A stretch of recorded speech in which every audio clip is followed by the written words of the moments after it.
What's up tout le monde? Bienvenue sur l'Open Podcast avec Michael. Mon nom est Michael Lavallée-Gravel. Puis aujourd'hui, je vais entrer dans une de mes peurs. Aujourd'hui, on est en février 2024. Puis j'étais encore en congé de maladie. Puis ça stagne dans ma vie. Il n'y a rien qui bouge, il n'y a pas d'avancée médicale. J'arrive pas à faire du sens dans des projets. J'arrive pas à voir vraiment le bout. Je trouve ça tough en ce moment parce que ça bouge pas, mais je garde le cap. Puis je garde le cap, mais je fais face à ma peur. J'y fais vraiment face, puis je m'assieds avec. Je m'assois avec la petite partie de Michael qui a peur d'être personne finalement, qui a peur que ça va tout le temps rester stagnant. Puis après avoir pris soin de moi, après avoir pris le temps d'être avec moi, je change ma perspective, puis je réalise, la stagnation, ça existe-tu réellement? Est-ce qu'on peut vraiment être personne?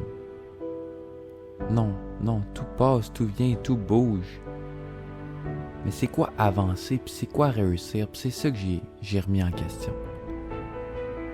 Puis je veux juste vous rappeler aujourd'hui en écoutant mon épisode l'histoire du bamboo tree. Comme quoi, c'est pas parce que tu vois pas que t'avances. C'est pas parce qu'avec tes yeux d'humain tu penses qu'il y a rien qui se passe, qu'il y a rien qui se passe. Au contraire. Des fois, être dans le noir, être dans l'inconnu, être dans un espace de possibilités où est-ce que rien vraiment bouge est le plus bel endroit pour créer. Parce que maintenant, tout est possible. Alors, bienvenue sur le podcast, puis bonne écoute.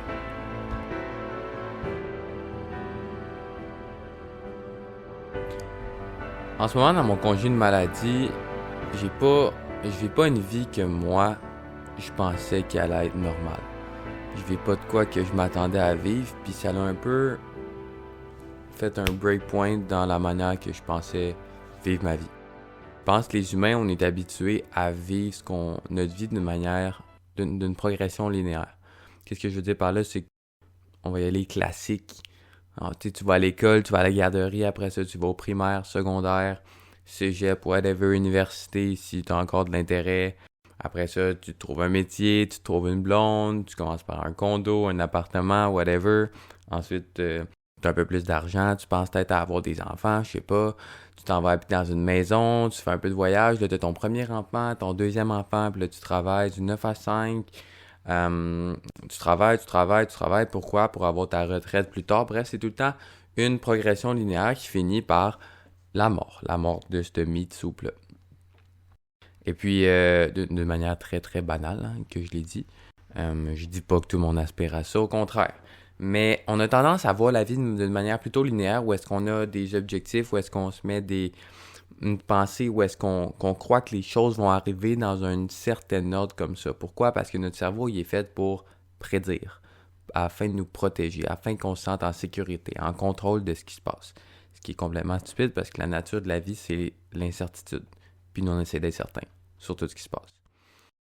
Fait qu'on pense, on fait des plans, on se projette, on croit, fait qu'on a beaucoup d'expectations de les choses vont se passer comment. Mais il arrive quoi quand ça plante? Il arrive quoi quand tout chie, là? Quand l'objectif tu t'étais mis au moment où tu te l'étais mis, de la manière que tu te l'étais mis, pardonnez-moi, ça plante. Une pandémie, par exemple. La fermeture de où est-ce que tu travaillais, que tu te voyais travailler pour les 20 prochaines années. Ta blonde qui arrive du jour au lendemain, qui te crisse là parce que pour la raison qu'elle va te donner, mais toi tu pensais que c'est la femme que tu allais marier. T'es un athlète, puis du jour au lendemain, ta santé a fait peace. Elle va revenir. Elle revient. Elle est tout le temps là, en fait. Mais vous comprenez. Tu fais quoi quand tout ça, ça plante? Puis tous les plans qu'on s'était faits sont en pause. C'est spécial. C'est ça qui m'est arrivé. Tous les plans que je m'étais faits. De A à Z. Que ce soit d'aller à l'université, de jouer au hockey, d'être psychologue sportif parce que j'allais faire un bac universitaire puis jouer au hockey en même temps. Je veux pas garder ma masse musculaire, d'être en santé, de rencontrer des filles, de vivre des expériences de jeunes, découvrir plus c'est quoi la jeunesse, de vivre des expériences. Bref, j'en passe beaucoup. Mais toutes les expectations que je m'étais mis de 2022 de l'âge de 19 ans à l'âge de 25 ans, ils ont crissé le camp. Puis en fait, ciao, bye, je te laisse là, puis arrange-toi. Puis c'est pas con. C'est pas con. La vie est pas conne de m'avoir fait ça. Pourquoi? Parce que ça m'a mis face à une peur que j'aurais pas vue sans ça. Une autre peur qu'on fait face seulement quand on perd des affaires ou que tout est chamboulé. Puis c'est la peur de quand rien n'avance, ma vie est comme finie. Elle est pas finie, mais tu sais, le sentiment désagréable de stagnation, qu'il n'y a rien qui bouge, puis que t'es pas proche de aucun des objectifs que tu t'étais mis, de aucune manière. Donc, tu sais, toutes les expectations que tu t'es mis, ils ont crissé le camp. Puis là, c'est comme si c'est dans une forme de spirale où est-ce que tu n'arrives pas à en sortir, puis que tu es juste comme au milieu, puis il n'y a rien qui a de l'air de bouger.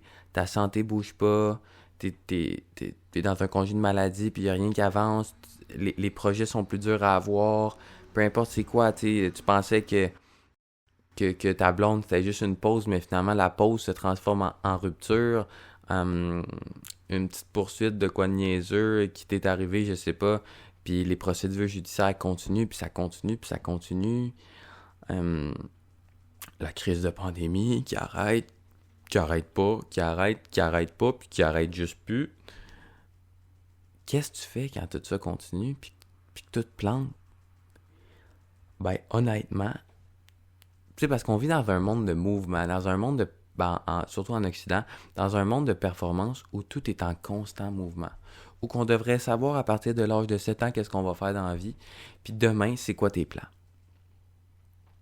Fait que quand tu fais face avec une période puis de stagnation, puis ça a de l'air de la stagnation, mais en réalité, il n'y a rien qui est stagnant. Tout le temps, toute chose est tout le temps en mouvement. Ben, ça fait un clash.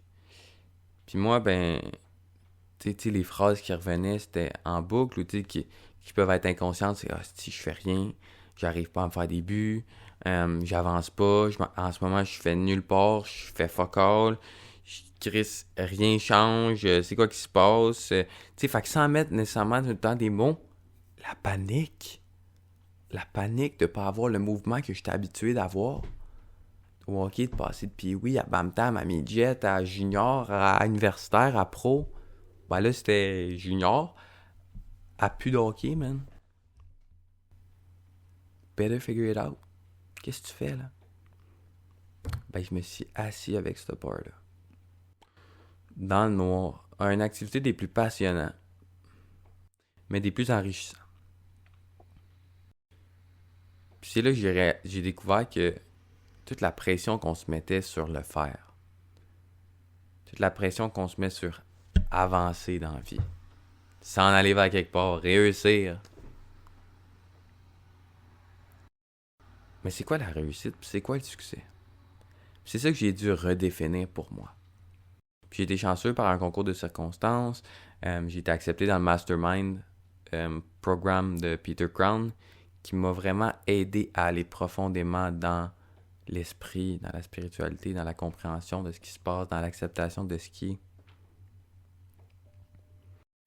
Puis quand je me suis assis avec la peur, je l'ai vécu. Puis j'ai réalisé, comme je vous ai dit, la pression que je sais pas si ça va résonner avec vous, mais la pression que moi je me mettais d'arriver quelque part dans la vie. La pression que je me mettais d'avancer dans la vie. Comme quoi, juste être, c'était pas assez. Juste être, c'était pas un mouvement, c'était pas... on s'en allait pas vers quelque part. Le ici était dangereux. Le être ici, maintenant, était dangereux. Pourquoi? Parce qu'en dedans de moi, j'ai tout le temps cru qu'il fallait que je m'en aille quelque part pour être safe.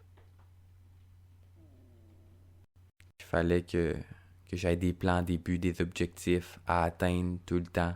Puis il n'y a rien de mal avec les objectifs, les buts, les plans, mais dans quel état que t'es quand tu le fais, c'est ça la différence. Puis j'ai réalisé que moi, je me sentais pas en sécurité si j'avais pas de plan. Puis la vie m'a confronté avec ça. Es-tu capable d'être en sécurité quand tu sais pas ce qu'il y a demain? Parce qu'en réalité, on ne sait jamais qu'est-ce qu'il va y avoir demain, mais on a la fausse croyance qu'on sait ce qui va se passer demain. Ce qui est complètement erroné sans porter aucun jugement parce que j'étais probablement le pire des plus gros planificateurs type A competitor / go for it, on va dormir mais qu'on soit mort.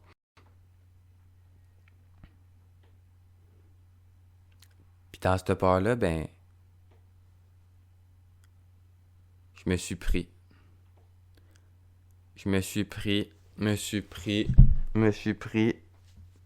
Puis j'ai pas arrêté de dire, ça va aller, tu vas être correct. You will be alright. Tu vas être correct. T'es en sécurité. T'as juste à être. T'as juste à être pour une fucking fois dans ta vie. T'as rien à faire pour y arriver. C'est un mensonge. Est-ce qu'il va y avoir des conséquences? Est-ce que si tu fais rien, tu vas arriver aux mêmes actions? Non. Mais t'as pas besoin de faire quelque chose. Tu peux faire quelque chose. Tu peux t'entraîner pour être le meilleur athlète. Puis c'est ça que j'ai envie de faire, moi, dans la vie. Tu peux. Go for it. Go for your dream. Just do it. Mais fais-le pas parce que si tu le fais pas, tu vas pas être en sécurité. Tu vas pas te sentir bien dans ta peau. Puis c'est là qu'était le soi-disant problème, entre gros guillemets, pour moi. Fait que je me suis pris. Puis j'ai pleuré parce que j'avais peur. J'avais peur de c'est quoi cette réalité-là quand tous tes plans ils tombent sur le cul. Quand tu sais plus où tu t'en vas, quand la seule lumière que t'as pour...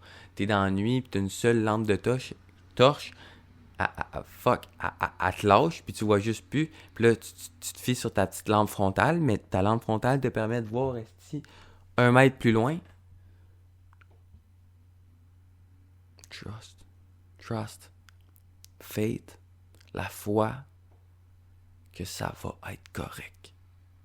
Que tu vas être correct. Que tout va être correct. And it will all work out. Tout va être correct.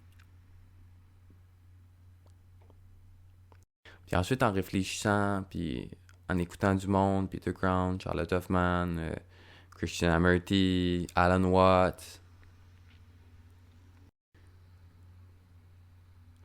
Muji, il n'y a rien dans la vie qui... J'ai réalisé.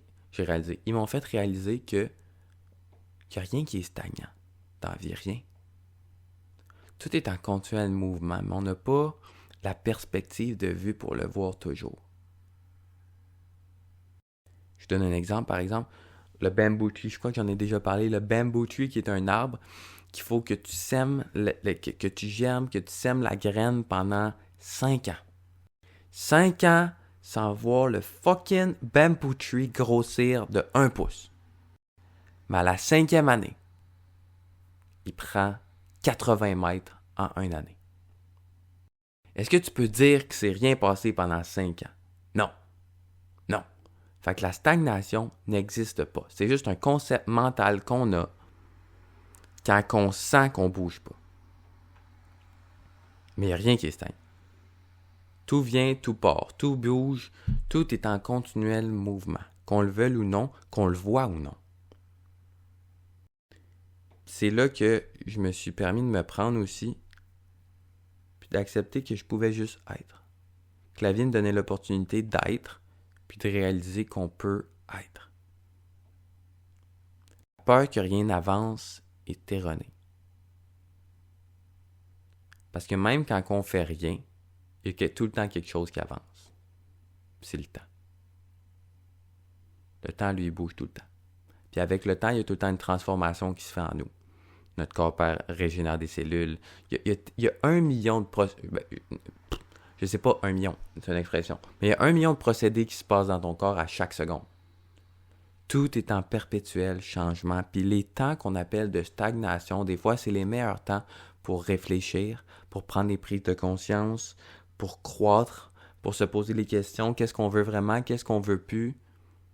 Des fois, ces périodes-là nous amènent à un endroit qu'on pensait jamais que ça aurait pu nous amener. Mais ça peut faire peur. Puis j'ai eu peur. Puis je sais qu'il y en a d'autres qui ont peur. Ouais. Mais c'est correct. On est tous des bamboo trees. Il y a des moments où on va croître, puis il y a des moments où on dirait qu'on ne va pas bouger d'un fucking poil.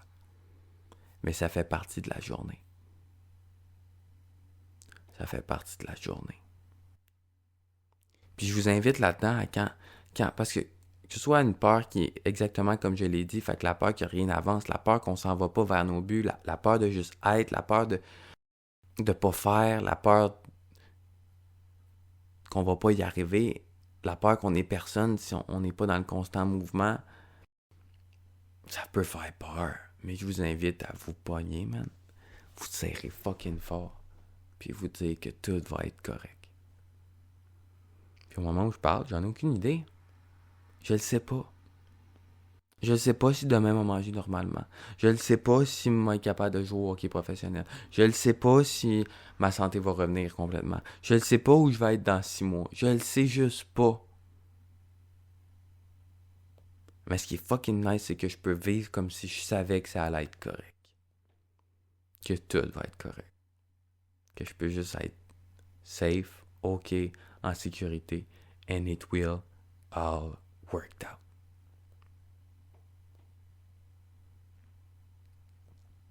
Lâchez pas. Lâchez pas parce qu'il y a des moments difficiles. Puis il y a des bons moments aussi. Mais il faut profiter de tous ces moments-là. Puis quand rien n'avance, il faut profiter autant que quand ça l'avance. Puis quand rien n'avance, des fois, c'est les meilleurs moments pour que quand ça avance, ça va avancer sur un moyen temps. C'est pas parce qu'en ce moment, tu penses que tu es en retard dans ta vie que tu es vraiment en retard. Tu as pris une année sabbatique, tu as pris une année sabbatique qui s'est transformée en un 3 ans sabbatique. Tu sais pas ce que tu veux faire dans la vie, tu sais pas où tu t'en vas dans la vie, tu sais pas ta carrière, puis tu vois du monde à côté de toi qui vont finir leur bac, ou tu vois du monde à côté de toi qui ont des enfants, tu vois du monde à côté de toi qui ont leur job de vie, qui sont setés. Tu vois du monde à côté de toi qui joue dans la Ligue nationale. Tu vois du monde à côté de toi qui on dirait qu'ils font leur belle vie, mais on a tout notre chemin. Puis on peut pas être en retard. Puis on peut pas bouger. Puis on peut pas y arriver. Permets-toi de rêver. Permets-toi de voir grand. Permets-toi d'être. Permets-toi d'y croire. Permets-toi de vivre ce moment-là. Vivre les moments. Vivre ta peur. Vivre ton anxiété par rapport à tout ça. C'est correct. Vis tes émotions. Sois proche de tes émotions. Aime-toi malgré ces émotions-là. Puis n'aie pas peur. Ça fait pas de toi un échec parce qu'en ce moment, t'es pas où ce que t'aurais voulu. Ça fait pas de toi un échec parce que tous tes plans ont changé. Ça fait pas de toi un échec parce que t'as dit que tu voulais être un joueur professionnel à 20 ans puis que tu vas peut-être l'être à 27 ans. Ça fait pas de toi un échec parce que ta blonde t'a laissé puis tu pensais la marier. Ça fait... Si je retourne au plus profond de ma peur, c'était dans le fond la peur d'être personne, la peur d'avoir fucké ma vie. On peut pas fucker notre vie, on peut juste vivre notre vie. Fait que je vous invite à la vivre, peu importe c'est quoi les circonstances qui se passent dans votre vie. Break, pas break, année sabbatique, pas sabbatique, que ça coule pas, que ça monte, que ça descende, que ça stagne. Avec des gros guillemets. Juste vivez là, soyez avec vous, puis ayez pas peur. It will work out.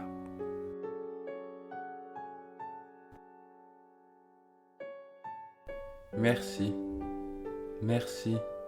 Merci. Si vous êtes rendu ici, c'est que vous avez fait qu'un avec le moment présent et que l'épisode a résonné avec une mélodie en vous. J'essaie de prendre ce petit temps pour vous exprimer ma gratitude, car sans vous, le podcast serait qu'une idée. Et aussi, j'aimerais vous inviter à communiquer avec moi et à me donner du feedback, à me lancer des idées de sujets que vous aimeriez que j'aborde, à me présenter quelqu'un qui a une histoire à partager ou peu importe la raison. Sentez-vous juste à l'aise de me contacter afin d'amener cette idée à fleurir de plus belle. Si le cœur vous en dit, le lien de mon site est dans la bio du podcast ou sur mes réseaux sociaux. Et pour finir, je tiens à parler à toi. Oui, toi. Pour te rappeler que le monde est à une meilleure place avec toi. Et qu'il n'y a pas besoin de rien de plus que toi qui est 100% toi.